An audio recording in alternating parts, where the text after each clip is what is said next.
Film&Arts en Downton Abbey. Downton Abbey, la serie británica que conquistó al mundo, vuelve a partir del 9 de marzo con su cuarta temporada, de la mano de Film&Arts, en exclusivo para toda Latinoamérica. Pero como no pudimos esperar hasta el estreno, viajamos a Londres y entrevistamos a los protagonistas. Lo primero que quisimos saber es cómo el enorme éxito de Downton Abbey en el público y la crítica especializada afectó la vida de los actores. Definitely people are more aware of you, just even on the street, you know. Especially on the tube here in London, I get a lot of double takes and people saying hello because they think they know me and maybe they don't. It was my first television job. So it really changed things professionally for me. The only thing it's definitely done is open doors for me. I think people are so positive about this show that it means, you know, within acting and new jobs, I think people really take note, which is really nice. It's changed a lot for me as an actor because I feel more secure in my career because I know that there's another series ahead. And I've bought a flat. It's changed my life in the sense that I've got a mortgage. I could finally get a mortgage because being an actor and getting a mortgage is an absolute nightmare. It's near impossible. Dado que la serie se desarrolla en una época muy distinta a la nuestra, ¿cómo se inspiraron para componer los personajes? It's all there in the script, really. I always think I'm playing Julian Fellows because he's the godfather of the show, and Robert is the godfather of the upstairs part of the house, Mr. Carson being the father of the downstairs. So I don't know. It's you step onto that set in that beautiful location, and the grandeur of the house and the enormous feeling of the estate that is there, I think does most of the work for me. Julian Fellows is an Oscar winner. He got the Oscar for Gosford Park and he writes the show. So with good writing, I don't think you need to base it on anyone. It's all there in the script and you just let the words speak for themselves and the character will come alive almost, you know, by magic. I was lucky enough, obviously I play an Irish character and being from home, it was fascinating to go back and find people like Tom Branson who did go and forgetting about their political beliefs actually needed to go and find work, and taking a person like that who did that, it was much easier to bring him across then to work for a family like Lord Grantham, you know, and from that point on it was much easier then to build the surrounds and to find the inner struggles for a character like that. I found that music helped a lot.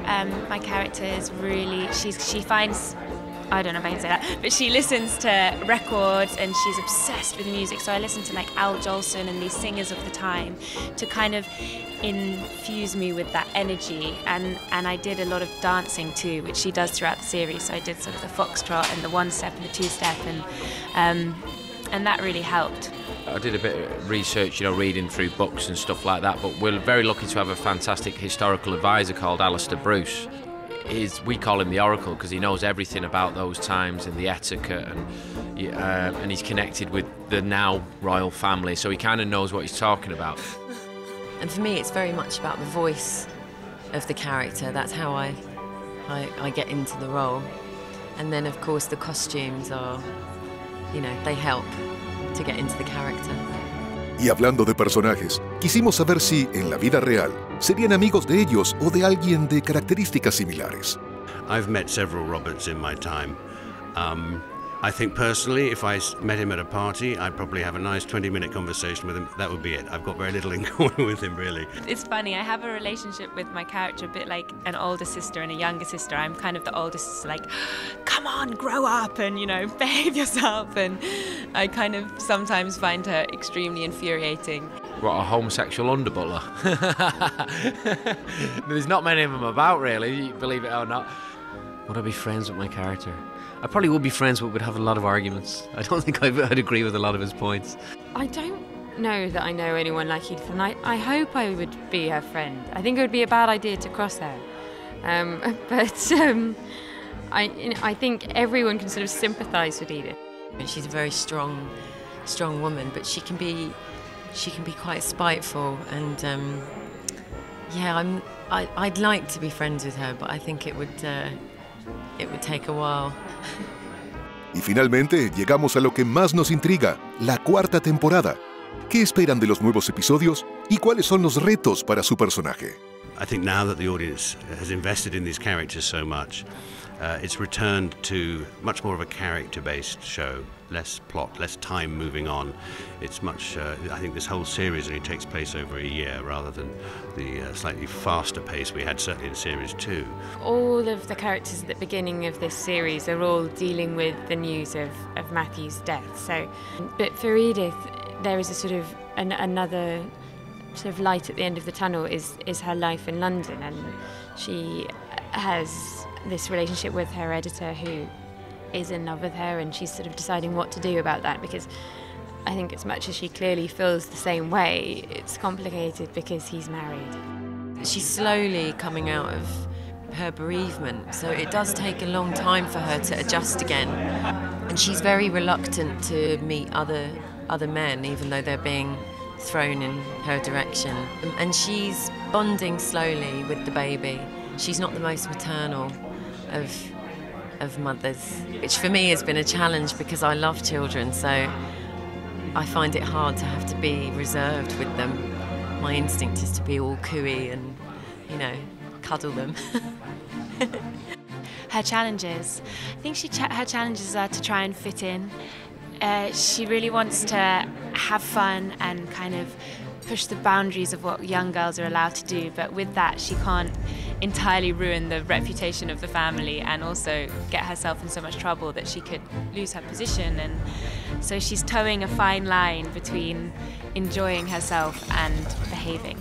As a treat for his lordship, a London band is coming to play after dinner. A London band? That's the Berries. From a nightclub called the Lotus. A nightclub, my lady? Really?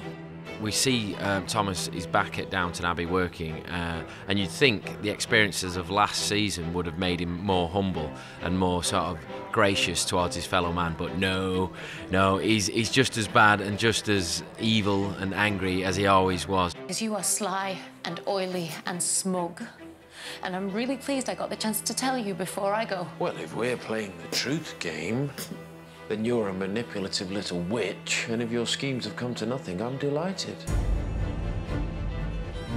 Tom Branson's challenges this year come down to the fact that he still doesn't really know where he sits within the society that he now belongs. You know, he has a role, he has a job in Downton Abbey, and he is the estate manager, but in relation to the family, he doesn't really have a status or a place to sit. And he starts representing the house at all these big parties that happen and these big functions, but he doesn't know how to interact with these people, and it just keeps niggling away at him, the fact that, you know, this isn't really where he belongs, and it's an issue that Tom has to deal with throughout season 4. She enjoys it. It gives her a surrogate real life. What do you think, Tom? Do you think she minds? Tom? I'm sorry, what were you saying? I'd far rather know what you were thinking. I think this series, you see Ivy growing up. You know, she's a young girl, and when she joined the household staff in series 3, everything was new. She's very innocent, naive, you know, wide-eyed. The first time she sort of had a proper job. First time she'd spent a lot of time with boys, you know, so she's very much finding where she is in the world.